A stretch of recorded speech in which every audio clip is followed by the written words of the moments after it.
Assalamualaikum warahmatullahi wabarakatuh. Perkenalkan, nama saya Regina Sapitri Sam, NPM 09105803190029, kelas C semester 6 Ilmu Pemerintahan. Di video kali ini saya akan menjelaskan materi, yaitu yang pertama, definisi pemerintah dan pemerintahan, kedua, konsep pemerintahan nasional, ketiga, sejarah pemerintahan Indonesia. Baik, langsung saja saya akan membaca materi yang pertama, yaitu definisi pemerintah dan pemerintahan. Pemerintah adalah suatu bentuk organisasi yang bekerja dengan tugas menjalankan suatu sistem pemerintahan, sedangkan dalam arti sempit didefinisikan sebagai suatu badan perkumpulan yang memiliki kebijakan tersendiri untuk mengelola, menjalankan manajemen, serta mengatur jalannya suatu sistem pemerintahan. Dan pengertian pemerintahan diartikan sebagai ilmu yang mempelajari tentang cara bagaimana lembaga pemerintahan umum itu disusun dan difungsikan baik secara ke dalam maupun keluar terhadap warganya. Materi kedua yaitu konsep pemerintahan nasional Indonesia. Bentuk pemerintahan adalah republik, sedangkan sistem pemerintahan presidensial. Presiden adalah kepala negara dan sekaligus kepala pemerintahan.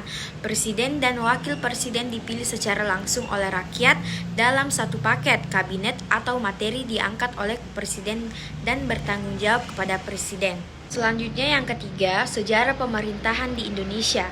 Secara garis besar, sejarah Indonesia terbagi atas 3 masa, yaitu masa Orde Lama, masa Orde Baru, dan masa Reformasi. Yang pertama, sistem pemerintahan Indonesia masa Orde Lama. Masa pemerintahan Orde Lama berjalan dari tahun 1945 hingga tahun 1968 di bawah kepemimpinan Presiden Soekarno. Penyebutan masa Orde Lama merupakan istilah yang diciptakan pada masa Orde Baru. Sistem pemerintahan masa Orde Baru, istilah Orde Baru dipakai untuk memisahkan kekuasaan era Soekarno, Orde Lama, dengan masa kekuasaan era Soeharto, era Orde Baru. Juga digunakan untuk menandai setelah masa baru setelah ditumpasnya pemberontakan PKI 1965. Sistem pemerintahan masa reformasi.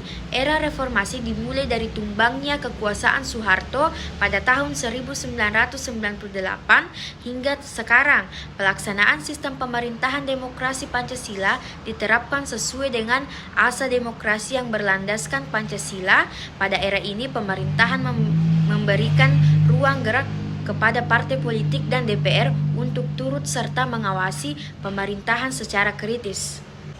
Baik, itulah tadi materi yang dapat saya sampaikan. Apabila ada kurangnya mohon dimaafkan.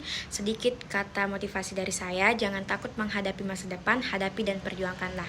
Terima kasih. Assalamualaikum warahmatullahi wabarakatuh.